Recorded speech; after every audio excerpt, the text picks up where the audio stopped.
For kids hitting the court or stepping back on the field, their sports season will be unlike any before. The CDC and area health departments have released new guidelines on youth sports safety due to COVID-19. Valley News Team's Katie Opperly explains how area teams are making some changes so that kids can play on. The Centers for Disease Control and Prevention's updated guidelines for youth sports are asking teams to make changes to keep kids safe. This includes things like no unneeded physical contact, no handshakes, high fives, or fist bumps. Typically there's a handshake for sportsmanship.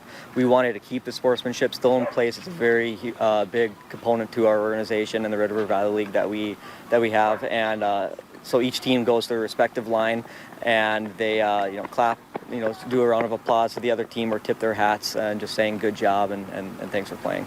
To help keep players 6 feet apart, it's also recommended teams limit the number of kids, only allowing small groups. Sharing things like water bottles, towels, or clothing are not allowed. Health experts recommend using their own equipment, too. Most of our activities, you have to bring your own ball or racket, basketball or a racket for tennis. Some of the, like baseball, for example, everyone has their own glove.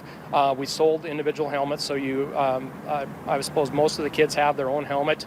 The ones that don't, we're sanitizing the equipment between uses. While the CDC recognizes it may be difficult to wear a mask while playing the sport, all coaches, staff, parents, and spectators are expected to wear a mask as much as possible. Both North Dakota's and Minnesota's Department of Health reference these guidelines to be followed within the state. In Fargo, Katie Opperly, Valley News Live.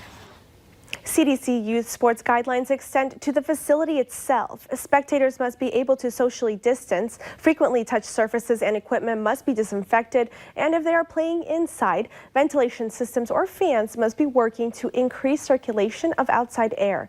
Read more on the Valley News Live app by clicking on this story. Up next, as the nation continues to deal with soaring coronavirus cases, a world-famous park is reopening in one of the nation's hotspots.